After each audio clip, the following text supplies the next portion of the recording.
Al universo no le importa si estamos sufriendo, si tenemos estas dudas existenciales.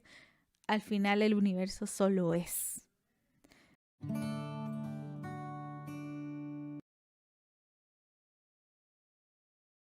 Hola, bienvenidos, bienvenidas y bienvenidas a mi canal.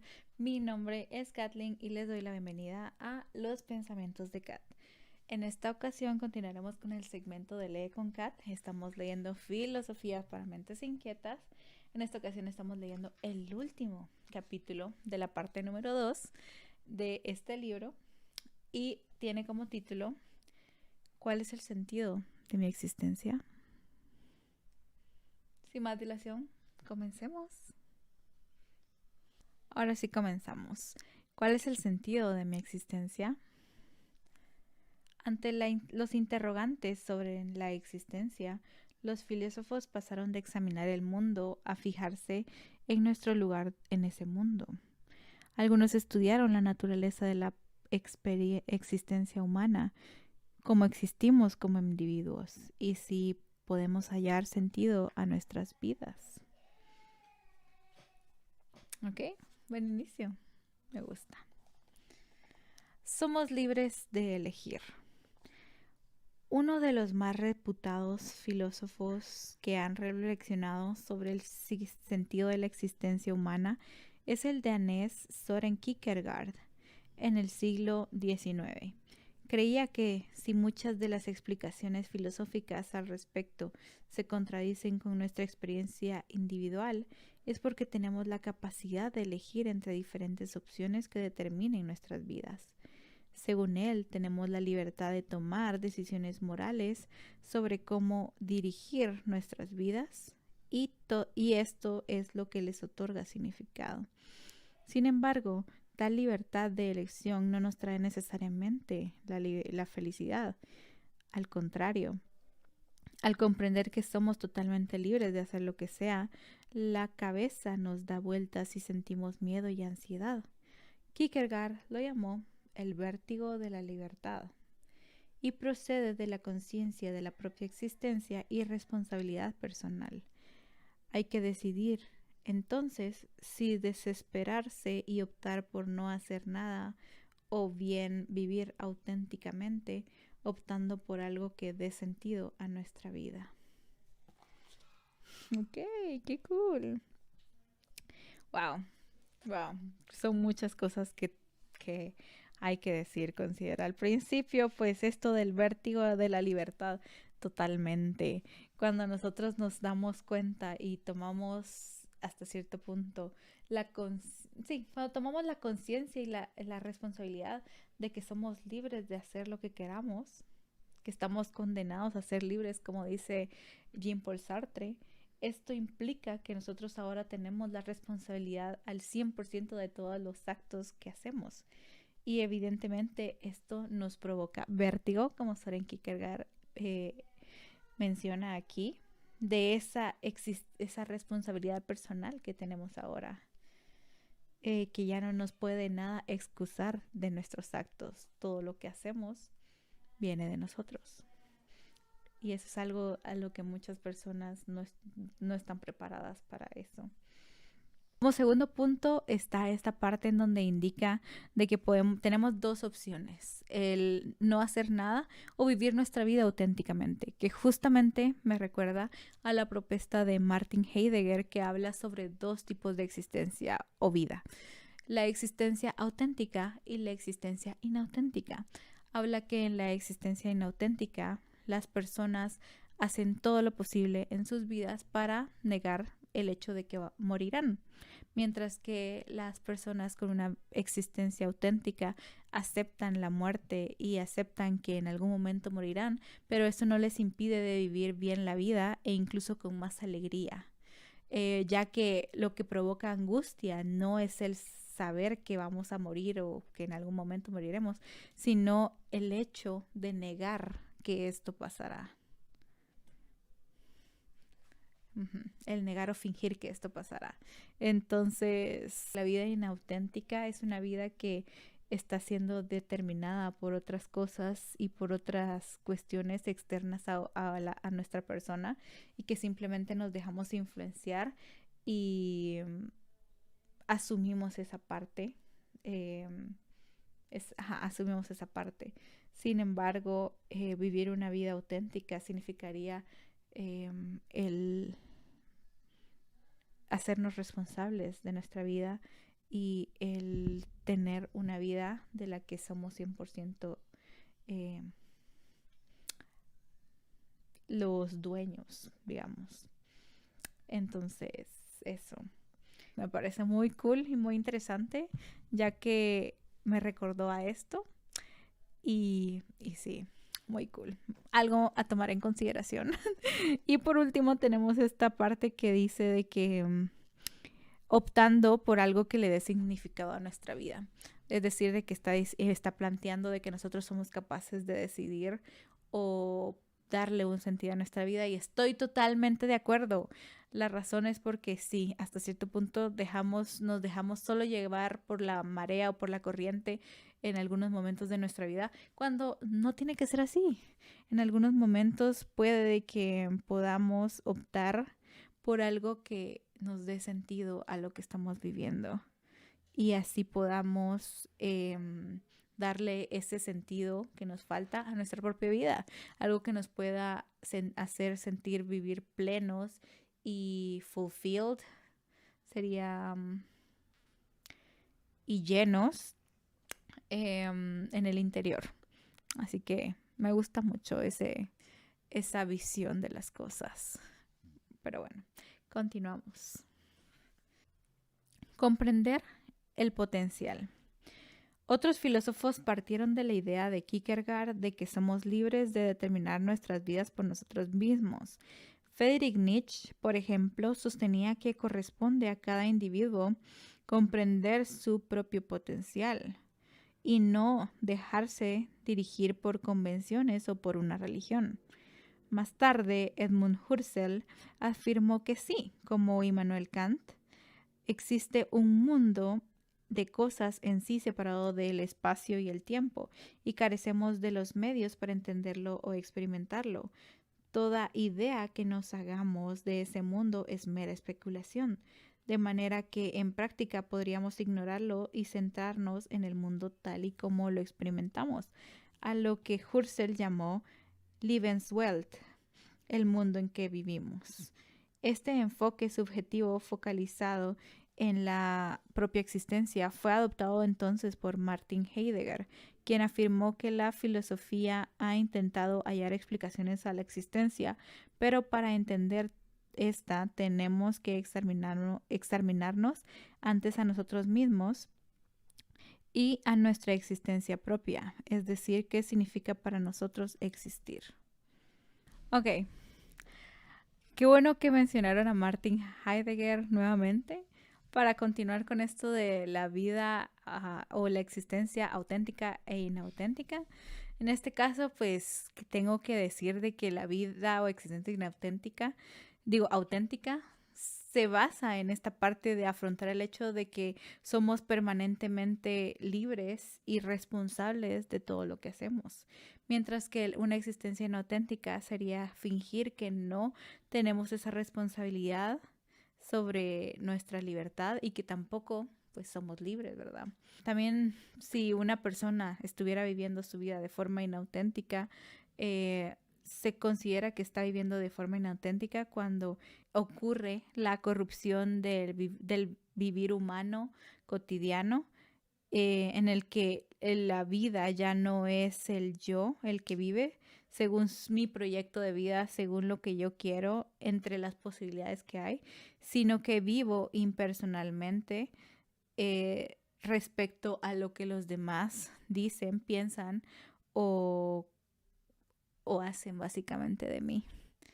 Mientras que una persona auténtica no dejaría que eso fuera así, sino que forjaría su propio camino y lo que él quiere ser, por así decirlo, lo que yo quiero ser. Entonces, sí, por el momento vamos a dejar ahí con esa parte de Heidegger.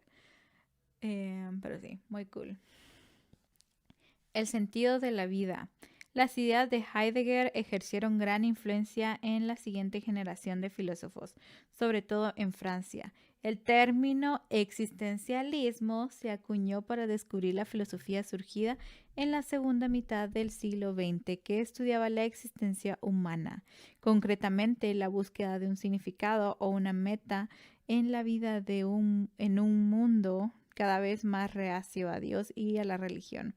Entre dichos filósofos destacó Jean-Paul Sartre, quien sostuvo que no elegimos existir, nacemos en un mundo en el que estamos obligados a vivir, pero una vez alcanzada la conciencia de nuestra existencia, debemos crear nuestro propio objetivo para darle el significado. Albert Camus, novelista como Sartre, además de filósofo, fue más pesimista en su approach en su visión. Según él, nuestra vida no tiene una finalidad fundamental y para afrontar la ansiedad que nos provoca la autoconciencia, debemos elegir entre aceptar lo banal y absurdo de la existencia o bien no existir en absoluto. Cool. Sí, sobre Sartre, la verdad, me encanta bastante Sartre, la forma en la que él piensa. Respecto a sus pensamientos filosóficos, para aclarar, debido a que sí, digamos, en este caso, creo que lo demuestra bastante bien la frase que dice que estamos condenados a ser libres, pero nosotros también estamos una vez arrojados al mundo, estamos, ¿cómo se llama? Estamos 100%, somos 100% responsables de lo que hacemos y de lo que... sí, de nuestras acciones, ¿verdad? Y creo que lo demuestra bastante bien con esta parte, ya que a su vez también tiene una frase que dice que somos lo que hacemos con lo que hicieron de nosotros. Entonces, como somos lo que hacemos de lo que hicieron de nosotros, también implica esto, ¿verdad? De que nosotros, a pesar de que fuimos arrojados en el mundo, como él dice, nosotros decidimos quiénes queremos ser, ya cuando tenemos la suficiente madurez de hacerlo. Si no mal recuerdo, él también plantea de que hay algunas personas que no son capaces de llegar a este estadio de la vida, lastimosamente, pero que hasta cierto punto es lo que se quiere lograr y lo que se debería llegar a lograr. Y me gusta bastante. Después tenemos a Camus. Camus también me gusta bastante. Sus libros son muy buenos. Bueno, sus novelas son muy buenas. En este caso, pues sí, está hablando de la ansiedad que nos provoca la autoconciencia. Debemos elegir entre aceptar lo banal y absurdo de la existencia o bien no existir en absoluto. Totalmente. Esto se puede demostrar en su pensamiento, creo yo, considero yo, en su libro El mito de Sísifo, que comienza hablando que el único problema filosófico realmente importante es el suicidio, el evaluar si la vida realmente es lo suficientemente valiosa, por así decirlo, o realmente merece la pena vivirla. Y en este caso, pues sí, él habla de que hasta cierto punto tenemos dos opciones, ¿verdad? Aceptar lo banal y absurdo de la existencia o bien no existir en absoluto, que en este caso sería el suicidio, ¿verdad? Sí, muy cool, me gusta bastante. Y pues creo que voy a agregar algo, pero si no, pues continuemos. Ok, sí, sí, sí. Sobre Camus encontré esto entre mis notas que dice que la vida no tiene ningún significado y el universo simplemente existe y es indiferente a nuestras preguntas existenciales. A esa distancia que existe entre la búsqueda del significado del ser humano y la indiferencia del ser humano, y la indiferencia del universo a dicha búsqueda, Camus le llama el absurdo. Por eso dice de que hay que aceptar esta parte de lo banal y absurdo de nuestra existencia, es decir, de que al universo no le importa si estamos sufriendo, si tenemos estas dudas existenciales, al final el universo solo es. No tiene sentido. Y por eso es lo que dice de que hay que aceptar esa parte de nuestra existencia y del universo y del mundo para para seguir viviendo. Para seguir viviendo, básicamente. Qué cool. Ok, sí, voy a agregar algo sobre Camus. Sobre Camus, pues tenemos absurdo. El absurdo viene de tratar de buscarle significado a algo que no lo tiene.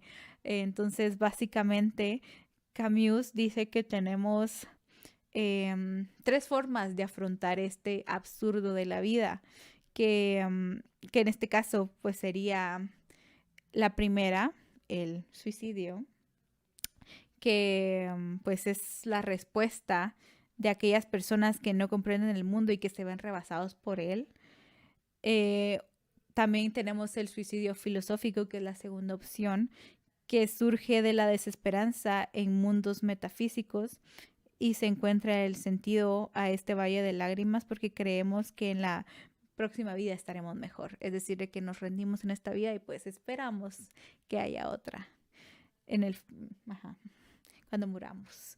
Y la última, que es la mejor, por así decirlo, o la que por la que deberíamos optar más personas, sería la aceptación, que es esta parte donde dice o aceptamos lo banal y absurdo o no. En este caso hablamos de que sí lo aceptó. La aceptación es aceptar que la vida es absurda y que no tiene ningún significado, pero aún así merece vivir la compasión, entusiasmo y alegría, creando arte, siendo mujeres, hombres no binarios, libres, y todo ello sabiendo que nada de lo que hagamos tiene alguna trascendencia en el universo. Cool. Y bueno, continuemos, ahora sí. Ya terminamos de leer los párrafos. No me había dado cuenta. Pero ahora continuamos con todas las frases, ilustraciones y eso. Tenemos la primera frase que dice que hay algo y no más bien nada. He aquí la cuestión. Martin Heidegger. Esto ya lo habíamos visto en un capítulo anterior en donde cuestionábamos... ¿cuál era? ¿Cómo sabemos que algo existe? En donde mencioné que esa pregunta me parecía muy similar a esta de ¿por qué hay algo y no más bien nada? Aquí la cuestión, y pues tiene que ver, solo para refrescar un poco, tiene que ver con esta parte de que por qué entre todas las posibilidades posibles estamos el día de hoy aquí, existiendo en este mundo y las cosas son como son y no en su lugar existe la infinita nada, por así decirlo. ¿Por qué? No tenemos respuesta, creo yo, de momento, pero sí. Después tenemos un dato curioso que dice, que está en un círculo que dice, aunque Soren Kierkegaard buscó incansablemente el sentido de la vida, nunca perdió su fe en Dios. Ok, dato curioso. Después tenemos la siguiente frase que dice, el hombre está condenado a ser libre, porque una vez arrojado al mundo es responsable de todo lo que hace. Totalmente lo que yo estaba hablando sobre Jean-Paul Sartre, justamente él consideraba de que somos arrojados en el mundo y que estamos condenados a ser responsables de nuestros actos, pero al final nosotros hacemos de nosotros lo que queremos hacer de nosotros a partir de lo que hicieron de nosotros en algún momento. Pero sí, me gusta mucho esa frase, pero sí. Y por último, bueno, no, todavía no es lo último. Luego tenemos un cuadro que dice angustia existencial. Soren Kierkegaard describió la angustia existencial como la ansiedad que sentimos al ser conscientes de nuestra existencia y de las opciones que tenemos, como algo semejante a la sensación de estar al borde de un precipicio. Estamos ansiosos no solo por el miedo al caer, sino porque sentimos el impulso de lanzarnos al vacío. Vemos que lo único que podemos decidir es si saltamos o no. Totalmente de acuerdo. Al final de esto se trata, si no estoy mal, el existencialismo, sobre esta angustia existencial, y alrededor de todo esto y van haciendo diferentes formas de interpretarlo, como la forma de Camus, de Soren Kierkegaard y la de Jean-Paul Sartre, que al final cada quien tuvo su propia respuesta y son muy interesantes de conocer. Ahora, sí, ya es lo final. que es la ilustración, que es una silueta de ser humano que aparecen únicamente los zapatos y su tobillo está amarrado con una cadena. Está rodeado de una cadena. Esa cadena tiene unos eslabones que conectan a un mundo. Entonces, uno de los eslabones que conecta con el mundo y el ser humano está roto y dice, somos libres de buscar nuestro sentido vital. Después, la explicación de esto dice libre pensamiento. Algunos filósofos consideran a los individuos libres de hacer lo que quieran con sus vidas. No tenemos por qué vivir dentro de las limitaciones de nuestra sociedad. Totalmente de acuerdo. Y al final creo que eso es la mejor decisión que uno puede hacer, porque al final a ellos no les importamos, únicamente les importamos cuando estamos haciendo las cosas o no cuando como ellos quieren, pero al final ellos no son los que están viviendo nuestras vidas y solo nosotros sabemos cómo seremos más felices viviéndola. Así que totalmente de acuerdo. Y con esto terminamos este capítulo sobre la existencia del ser humano, sobre mi existencia, tu existencia, nuestra existencia. Espero que les haya gustado. Si les pareció entretenido y aprendieron algo, pues pueden dejarme un like, suscríbanse para ver más videos y estas cosas. Y pues nos estamos viendo en un siguiente video. Muchísimas gracias por estar aquí. Adiós.